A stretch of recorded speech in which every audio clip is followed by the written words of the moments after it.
ഓം gum ഗണപതയേ നമഃ. ഓം ശ്രീ മഹാദേവ്യൈ നമഃ. ഓം നമോ നാരായണായ. എല്ലാവർക്കും നമസ്കാരം. അങ്ങനെ നമ്മുടെ ഈ വർഷത്തെ പുണ്യം നിറഞ്ഞ വൈശാഖ മാസം തീരുകയാണ്.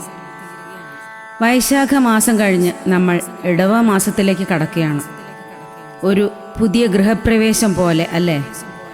നമ്മളെപ്പോഴും ഒരിടത്തു നിന്ന് മാറി മറ്റൊരിടത്തേക്ക് താമസിക്കാൻ പോകുമ്പോൾ അവിടെ എല്ലാ ഐശ്വര്യങ്ങളും ഉണ്ടാവാൻ വേണ്ട ഒരുക്കങ്ങളൊക്കെ ചെയ്യില്ലേ? അതുപോലെ വൈശാഖ മാസം തീർന്ന് നമ്മൾ ഇടവ മാസത്തിലേക്ക് കടക്കുമ്പോൾ ചെയ്യേണ്ട ചില പ്രത്യേക കാര്യങ്ങളുണ്ട്. അത് എന്തൊക്കെയെന്ന് നോക്കാം. 2026 മെയ് 15 ഇടവ മാസം 1-ാം തീയതിയാണ്. ഇടവം 1-ഉം വെള്ളിയാഴ്ചയും ഒത്തുവരുന്ന ദിവസം. മലയാള മാസത്തിലെ ആദ്യ വെള്ളിയാഴ്ച ദിവസത്തെ മുപ്പട്ട് വെള്ളിയാഴ്ച എന്ന് പറയും. 1-ാം തീയതി തന്നെ മുപ്പട്ട് വെള്ളിയാഴ്ചയായി വരുന്നത് ഏറെ വിശേഷമാണ്. കൂടാതെ അന്ന് ഏകാദശി കഴിഞ്ഞു വരുന്ന ചതുർദശി കൂടിയാണ്. വെള്ളിയാഴ്ച നമ്മൾ ഭക്തിയോടെ വിശ്വാസത്തോടെ ചെയ്യേണ്ട ചില പ്രധാനപ്പെട്ട കാര്യങ്ങളെക്കുറിച്ചാണ് ഇവിടെ പറയുന്നത്. നമ്മുടെ കുടുംബം എപ്പോഴും സമാധാനത്തോടും ഐശ്വര്യത്തോടും ഇരിക്കാനാണല്ലോ നമ്മളെല്ലാവരും ആഗ്രഹിക്കുക. അതിനായി മുപ്പട്ട് വെള്ളിയാഴ്ച ആയതിനാൽ ഗണപതി ക്ഷേത്രത്തിലോ ദേവീക്ഷേത്രത്തിലോ ഗണപതി ഹോമം, ഭഗവതി സേവ എന്നിവ കൂടാതെ നെയ്വിളക്കും ഭാഗ്യസൂക്തം എന്നീ വഴിപാടുകൾ നടത്തുക. ഇത് കുടുംബത്തിൽ സമാധാനവും ധനധാന്യ സമൃദ്ധിയും ഉണ്ടാക്കും. കൂടാതെ സന്ധ്യയ്ക്ക് ഗൃഹത്തിൽ ഉപ്പുദീപവും ലക്ഷ്മി വിളക്കും തെളിയിച്ച് കനകധാരാസ്തോത്രം, മഹാലക്ഷ്മി അഷ്ടകം, ശ്യാമളാ ദണ്ഡകം എന്നിവ ജപിക്കുക.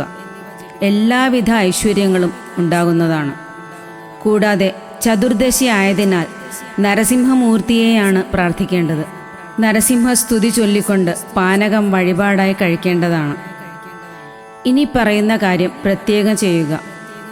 ഇന്ന് വൈകിട്ട് കുറച്ച് കല്ലുപ്പ് ഗൃഹത്തിൻ്റെ പ്രധാന വാതിലിന് പുറത്ത് 2 വശത്തായി വയ്ക്കുക. തലേ ദിവസം തന്നെ, അതായത് ഇന്ന്, കുറച്ച് കറുവപ്പട്ട പൊടിച്ച് ഒരു ശുദ്ധിയുള്ള പാത്രത്തിൽ സൂക്ഷിക്കുക.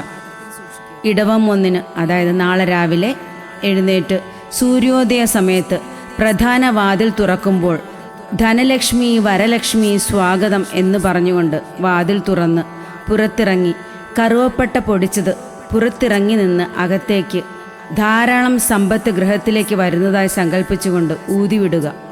അതോടൊപ്പം ഓം ശ്രീ ലക്ഷ്മി കുബേരായ മമ ഗൃഹേ ധനം പൂരയ പൂരയ നമ എന്നും ഓം ഹ്രീം ശ്രീം ക്ലീം ശ്രീം കുബേരായ അഷ്ടലക്ഷ്മി മമ ഗൃഹേ ധനം പൂരയ പൂരയ നമ എന്ന് 3 തവണ ഭക്തിയോടെ ചൊല്ലുക. നമ്മുടെ ഗൃഹത്തിൽ എല്ലാ ഐശ്വര്യങ്ങളും ഉണ്ടാവുന്നതാണ്. എല്ലാവരും ഇതെല്ലാം ചിട്ടയോടെ ആചരിച്ച് എല്ലാ ഐശ്വര്യങ്ങളോടും സമാധാനത്തോടും കൂടി ജീവിക്കുവാൻ സാധിക്കട്ടെ എന്ന് പ്രാർത്ഥിക്കുന്നു.